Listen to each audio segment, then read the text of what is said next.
Welcome to Growing Craft friends, this side Sonia here and Growing Craft में आप सीख सकते हैं lots of DIYs for your home decor. So आज के ट्यूटोरियल में हम यहाँ पर करने वाले हैं decoupage art on this wooden tray. और यहाँ पर मैंने लिया है मेरा modelling paste, I have taken up a stencil and of course with my palette knife अब हम यहाँ पर स्प्रेड करने वाले हैं हमारा टेक्सचर वर्क। सो जब भी आप अपना टेक्सचर वर्क स्प्रेड कर रहे हैं अपने आर्ट वर्क के ऊपर, you have to make sure कि अपना बेस आपने प्रेप कर लिया है विद वाइट जेसो। जो भी सप्लाईज मैं यूज कर रही हूँ उनके लिंक्स मैंने वीडियो डिस्क्रिप्शन बॉक्स में डाल दी हैं, आप चेक कर सकते हैं। जब भी आप अपना मॉडलिंग पेस या टेक्सचर वर्क कर रहे होते हैं वुडन बेस के ऊपर, फर्स्ट ऑफ ऑल वो बहुत क्लीन होना चाहिए, there should not be any dust. And आपका अगर बेस प्रेप अप होगा तो जो भी आपका टेक्सचर वर्क आप या मॉडलिंग पेस यूज करें या टेक्सचर वर्क यूज करें, वो आपके बेस के ऊपर बहुत ही अच्छे से स्टिक होगा। ये जो ट्रे है इसके ऊपर मैं decoupage art plus mix media art करने वाली हूँ। So I am going to make sure that I add a lot of textures. So textures use करने के लिए one of the best option is to use your modelling paste. You can even use your texture work, both works almost same.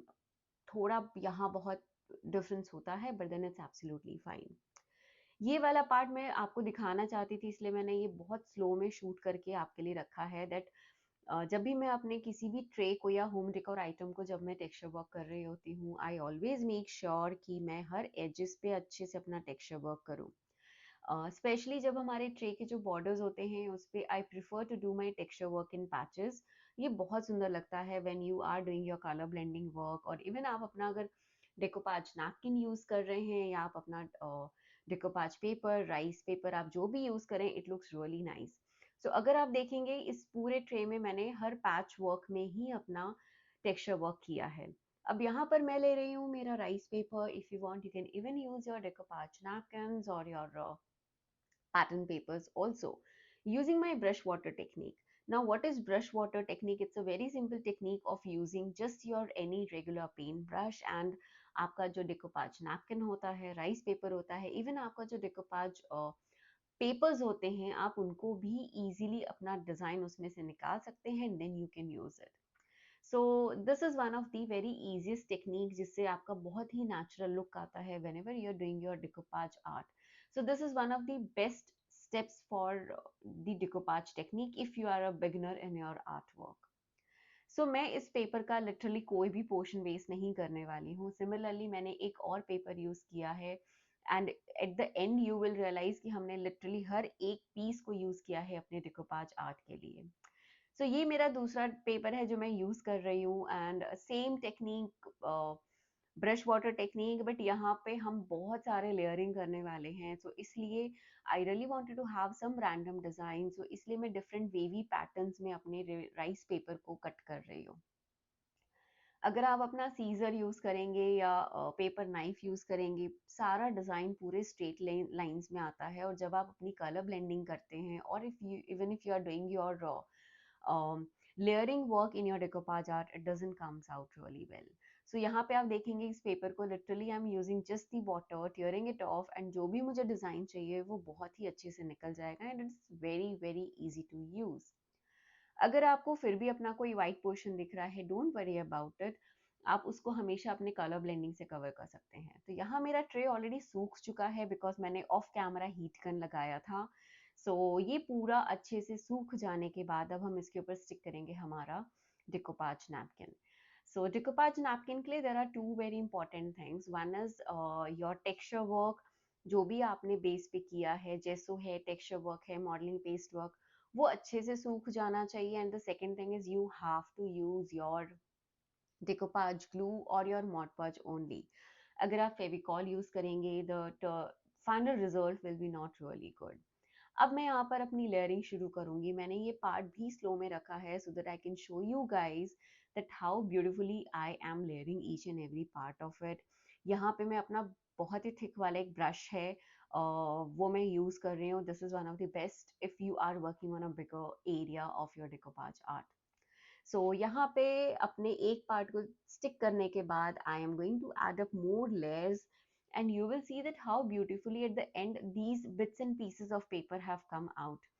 So like I said, अगर आप decoupage paper use कर रहे हैं, decoupage napkin use कर रहे हैं, rice paper use कर रहे हैं, टेक्निक्स थोड़ी बहुत डिफरेंट होंगी, but overall the results are going to be really really really beautiful. एक और क्वेश्चन बहुत ज़्यादा आता है कि क्या हम डिकोपाज आर्ट अपने न्यूज़पेपर से कर सकते हैं? Yes, absolutely. अगर आपके पास मैगजीन कटआउट है, आप उससे भी यूज़ कर सकते हैं। सो यहाँ पे अब मेरा आर्ट वर्क ऑलमोस्ट कंप्लीट होने को आ गया है with the first paper. Like मैंने आपको स्टार्टिंग में बताया था कि इस प्रोजेक्ट में हम 2 डिफरेंट डिकोपाज पेपर्स यूज़ कर रहे हैं, द राइस पेपर्स। सो यहाँ पर मैं इनको ऐसे ब्लेंड करूँगी that the end you will realise that it was just, you will feel that it is just one piece of paper. That's the beauty of your decoupage art. decoupage art technique की literally यही बहुत important and बहुत ही खूबसूरत चीज़ होती है कि आप different layers in texture work करते हैं, different papers चिपकाते हैं, but then still at the end you will realize that it's just it looks like one piece of art, but then you have done a lot of layering to it. Usually हमारे जो डिकोपाज papers आते हैं वो A4 size और A5 size के होते हैं, but अगर आप अपने ट्रे पे काम कर रहे हैं तो how to use it, so this is one of the best tutorials to learn about that. So यहाँ पे आप देखोगे बहुत सारे अनइवन एरियाज में मैं अपना डिजाइन स्टिक कर रही हूँ। I am literally using a lot of decoupage glue and I am just making sure कि मैं अपने बिट्स एंड पोर्शंस को अच्छे से स्टिक करूँ। जो भी आपको अभी व्हाइट पैच दिख रहा है, do not worry about it. At the end you will realise that it has turn out to be beautiful. So अगर आपके पास 2 डिफरेंट कॉन्ट्रास्ट कलर के पेपर्स हैं, you can even use that. So यहाँ पर मैंने जो लिया था वो एक प्रॉपर रेड ब्राउन कलर का था, and the second one was like really really really vintage floral thing, and I really loved both of these. Both of these papers are from ITD collection and they are looking absolutely gorgeous. अब हमारा favourite काम शुरू होता है, वो है colour blending करना। सो colour blending के लिए फर्स्ट ऑफ ऑल कलर्स हमें क्या यूज करने हैं? Decoupage art, mix media art के लिए please use your chalk paints only. It really makes sure that your project is completely matte and it looks gorgeous. यहाँ पे मैंने 2-3 शेड्स यूज किए हैं, एक है ब्राउन कलर, एक है red colour, and the third one is black colour, because I really wanted to blend everything really well. So जो भी आपका टेक्सचर वर्क है, at the end you will see that वो बहुत ही अच्छे से हाईलाइट होता है अगर आप अपने चॉक पेंट्स यूज कर रहे हैं तो। And as I'm doing the blending work, you can realize that how beautifully the colors are blending so well to my project. And हमें इसे बहुत ज़्यादा कॉन्ट्रास्ट में नहीं बनाना है। मैंने जब ये ट्रे बनाने का डिसाइड किया, really wanted to highlight the red and black colour, and so इसलिए थोड़ा उसको ब्लेंड इन करने के लिए मैंने इस पे विंटेज फ्लोरल पेपर यूज़ किया है। नाउ जब भी आप अपना कलर ब्लेंडिंग कर रहे होते हैं, you have to make sure कि decoupage art technique is all about doing layers by layers, but by drawing drying your previous layer completely. So यहाँ पे मेरा राइस पेपर पूरा ड्राई हो जाने के बाद ही हम कलर ब्लेंडिंग टेक्निक पर आए हैं। यहाँ पे अभी वीडियो थोड़ा मैं आपको कट शॉर्ट कर करके दिखाऊंगी, so that you guys can see that how beautifully the blending work is done. अब आपको लगेगा कि सोनिया ने तो सारे प्रोजेक्ट पे ही अपना कलर्स लगा दिया है। सो तो like I said, I really wanted to have the black and red color as my highlight. That's the reason I will be using a lot of that color. And जो भी अब आपको patchwork दिख रहा है, wait till end, you will see that how beautiful I am using some of my different projects and doing the color blending. जब मैं अपने ट्रे की बॉर्डर्स कर रही होती हूँ, I personally like it having different colour blending techniques on this. So like I said, I will be using a lot of reds in this, but इसके साथ में थोड़ा ब्लेंडिंग करने के लिए मैं यूज कर रही हूँ brown and black. Tray borders are something which is really catchy, जो बहुत ज़्यादा विजिबल होता है। So I always try to make sure that I do a lot of color blending on that, because the edges look really really really good. Same way मैं अपने outer sides को भी colour blending करूंगी। I use more of red and lots of black colour, and the blending work will look really good. So this is one of the way. अगर आपको चाहिए तो आप अपने stencil ब्रशेस भी ले सकते हैं। The reason why I did texture work in this particular part was because whenever you do your color blending work, it looks absolutely gorgeous. जैसे जैसे आपका प्रोजेक्ट ड्राई होता जाएगा, आपको ब्लेंडिंग वर्क बहुत ही सुंदर दिखेगा, एंड आपको टेक्सचर वर्क बहुत ही सुंदर दिखेगा। There are other techniques also, like adding your gold foiling work and all, but it depends on project to project. अब यहाँ पे मैं फाइनली अपने कलर्स के साथ टचअप कर रही हूँ, and I M blending shades as much as I can. And अब मैं use कर रही हूँ मेरा metallic chalk paint. This is the one which is actually going to blend in everything. जो भी हमारे lines and edges हैं उनको पूरा cover up करेगा, and जो भी हमारा theme है उसको ये बहुत ही अच्छे से highlight करने वाला है.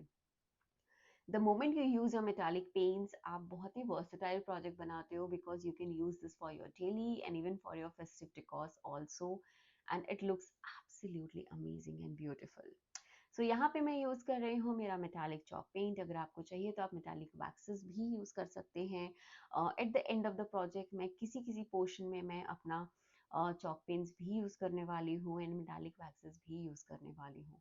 So this is how you need to highlight your complete portion with your metallic chalk paints. ये मेरा पार्ट पूरा हो जाने के बाद I am just going to highlight the texture work. This will make sure कि जो भी हमने फ्लोरल पैटर्न किया है या जो भी हमने डिकोपाज अपना राइस पेपर या डिकोपाज पेपर्स लगाए हैं, they are getting highlighted really well. So अगर आप ट्रे को बहुत क्लोजली देखोगे in person, you can easily see the texture work. You can even see beautifully the rice paper work which is there. So this is one of the easiest way of doing your project. Tray में हमारा final touch-up देने के बाद अब यहाँ पर हम इसको फाइनल फिनिशिंग देंगे, and that is very very very important. जब भी हम कोई ट्रे या होम डेकोर बनाते हैं हम हमेशा हमारा प्रोजेक्ट का बैक साइड भूल जाते हैं, but please do not miss out on this one.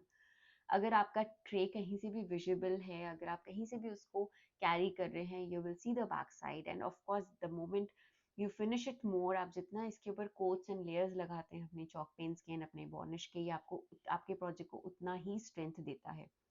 So usually for my home decor, जब भी मैं कोई ट्रे या टिश्यू पेपर होल्डर या मैं नैपकिन होल्डर्स या ऐसे कुछ भी प्रोजेक्ट्स बना रही होती हूँ, I always use my black colour जेसो, because that is really thick and I cover it completely with my जेसो. ये पूरा ड्राई हो जाने के बाद अब हम इसको सील करेंगे हमारे वार्निश से. You have to make sure that you apply your varnishes generously. I apply at least 3 to 4 coats. Yes, 3 से 4 कोट वार्निश का लगाना बहुत ज़रूरी है, बिकॉज आप इसको जितने अच्छे से वार्निश से सील करेंगे ये उतना लंबा लास्ट करेगा. सो लिटरली मैंने अपने ट्रे को वार्निश में नहला दिया है, and I am going to do at least 2 to 3 coats of my varnish. And with this, my project is done. Do check out the pictures at the end. I'm sure you guys are going to love it. Let me know your feedbacks in the comment section. आप और क्या project देखना चाहते हैं हमें वो भी बताइएगा. Thank you so much for watching, guys. Take care and bye bye.